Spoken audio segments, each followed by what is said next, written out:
Tidak semua mobil yang masuk pasar Indonesia bisa sukses. Beberapa model justru kurang diminati karena berbagai alasan, mulai dari harga, fitur, hingga citra merek. Berikut inilah 5 mobil yang kurang laris di Indonesia, salah satunya ada di Indonesia.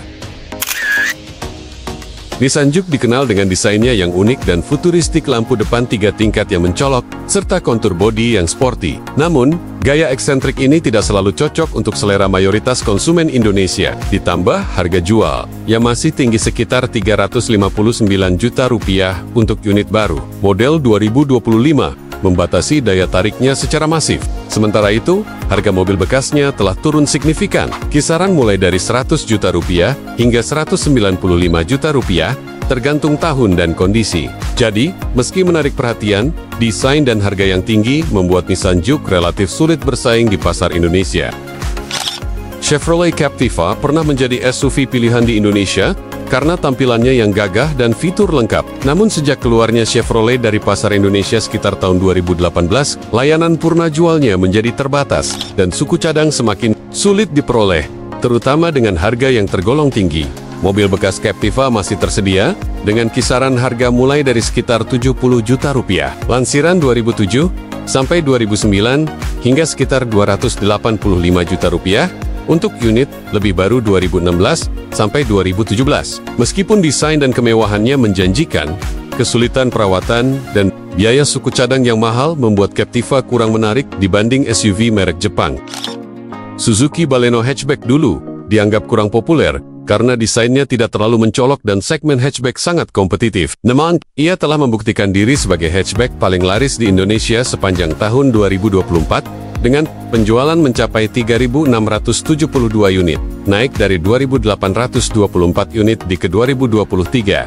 Selain itu, di Q1 2024, Baleno bahkan menguasai 43% pangsa pasar hatchback. Harga baru per Mei tahun 2025 berada di kisaran Rp264 juta OTR Jakarta, dengan varian otomatis mendekati Rp285 juta. Di pasar mobil bekas, harganya beragam, mulai sekitar Rp140 juta untuk tahun 2020 hingga Rp220 juta untuk model 2023. Mazda Biante merupakan MPV premium dengan desain boxy khas dan kabin sangat lapang. Mobil ini dilengkapi fitur eksklusif seperti sliding door, lampu LED, dan sistem e-stop. Kendati punya kualitas elegan, Biante kurang bisa bersaing dengan rival seperti Toyota Alphard atau Nissan Serena, sehingga tidak mendapat pangsa pasar besar, dan akhirnya produksi dihentikan pada 2018. Harga mobil baru saat peluncuran berada di kisaran Rp398 sampai Rp45,7 juta. Di pasar mobil bekas, harga sangat bervariasi. Unit standar lansiran 2012 sampai 2013 berada di kisaran Rp125 sampai Rp16,0 juta. Sementara varian Ski Octave tahun 2015 sampai 2017 memiliki harga Rp30, Rp175 sampai Rp275 juta tergantung kondisi dan lokasi. Bahkan, ada penawaran ekstrem mulai dari Rp50 juta.